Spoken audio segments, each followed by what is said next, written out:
Court के बारे में।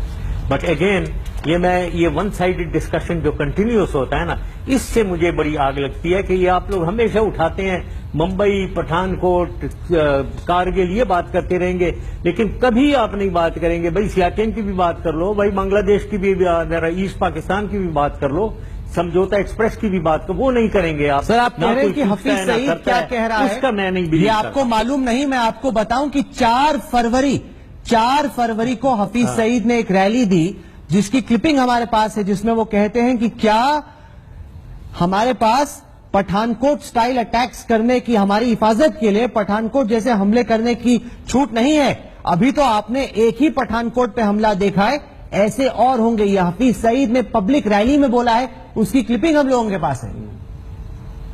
और आपको ये भी सुना होगा आपने, आपके डिफेंस मिनिस्टर पाकिस्तान के बारे में क्या कह रहे हैं, आपके प्राइम मिनिस्टर पाकिस्तान के बारे में क्या थ्रेट्स दे रहे हैं। तो ये तो एक इंडिविजुअल हाफिज सईद थ्रेट दे रहा है ना, तो आपके तो प्राइम मिनिस्टर और डिफेंस मिनिस्टर पाकिस्तान को थ्रेटन कर रहे हैं कि आपने देखा नहीं है हम आपके साथ क्या करेंगे, हम आपके साथ 1 साल में वो करेंगे जो आपने कभी नहीं देखा है। ये तो आपके मिनिस्टर्स कह रहे हैं, आपके प्राइम मिनिस्टर कह रहे हैं। प्रधानमंत्री ने क्या कह दिया? जहां तक हमें मालूम है, हमारे वजीर आजम तो जब अफगानिस्तान से लौट रहे थे, वो लाहौर में रुके, प्रधानमंत्री नवाज शरीफ की फैमिली में एक शादी थी, उसको उन्होंने अटेंड किया, उनके माता पिता से मिले, परिवार वालों से मिले, और दोस्ती की बहुत बड़ी पेशकश भारत की तरफ से पाकिस्तान को हुई, जिसका जवाब पाकिस्तान ने दिया पठानकोट के हमले के साथ।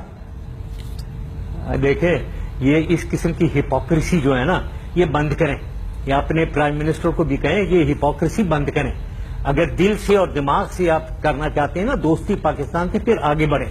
ये गले मिलने, वहां आकर गले मिलने से कुछ नहीं होगा।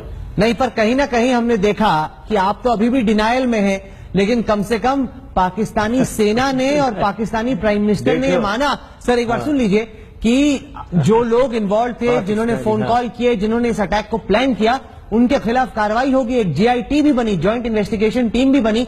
पहली दफा मुंबई में ये नहीं हुआ, उससे पहले कभी नहीं हुआ, पार्लियामेंट के हमले के वक्त नहीं हुआ।